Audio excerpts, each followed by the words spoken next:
Je m'appelle José Collado, je suis enseignant, j'ai 55 ans, je suis conseiller départemental et maire adjoint à la Ferté-Macé. Et cette ville, je l'aime. J'ai décidé de m'engager avec 34 colistiers pour porter des projets qui nous tiennent à cœur. Et essentiellement, je veux mettre l'accent sur l'économie et le centre-ville, d'une part, mais aussi la santé, avec un volet prévention important, et les questions d'environnement et d'éducation. Dans notre liste, le développement durable, c'est pas qu'un coup de peinture sur un tract. On a un réel programme de développement économique. Déjà, dans un premier temps, il faut être réaliste, maintenir l'emploi sur la ville.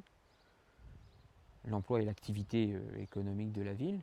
Et faire attention à notre environnement, accompagner du mieux qu'on peut la sortie des énergies fossiles.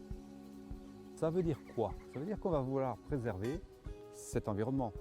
Aller vers notamment, par exemple, des pistes cyclables, encourager le vélo électrique, encourager des domaines de cette nature, de façon à ce que, ma foi, on ait une identité fertoise bien marquée.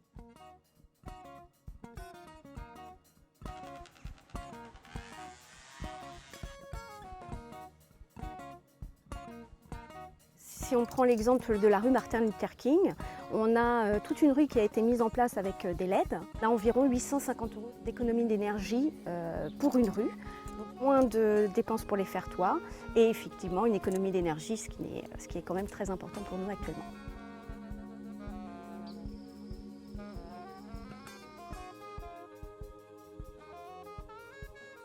Nous, on aimerait mettre en place des projets à but pédagogique principalement, notamment au niveau du lac, la création d'un verger pédagogique, d'une mare pédagogique, et on pourrait faire venir en même temps les enfants, l'étude de la biodiversité.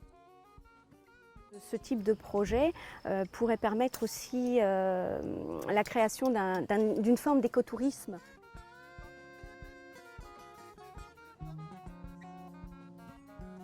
Notre ambition pour les années qui viennent, et en compte aujourd'hui du contexte qu'on connaît malheureusement, du contexte de la crise sanitaire, c'est que le tourisme vert sera demain quelque chose de déterminant. L'environnement est un axe essentiel de notre programme et nous avons en effet l'impérieuse nécessité de le préserver. Préserver l'eau, l'air, le sol, la forêt, c'est indispensable parce que nous les transmettrons à nos enfants. Ils participent également du cadre de vie. C'est pourquoi, avec mon équipe, j'ai souhaité engager la ville dans le développement durable et la transition écologique.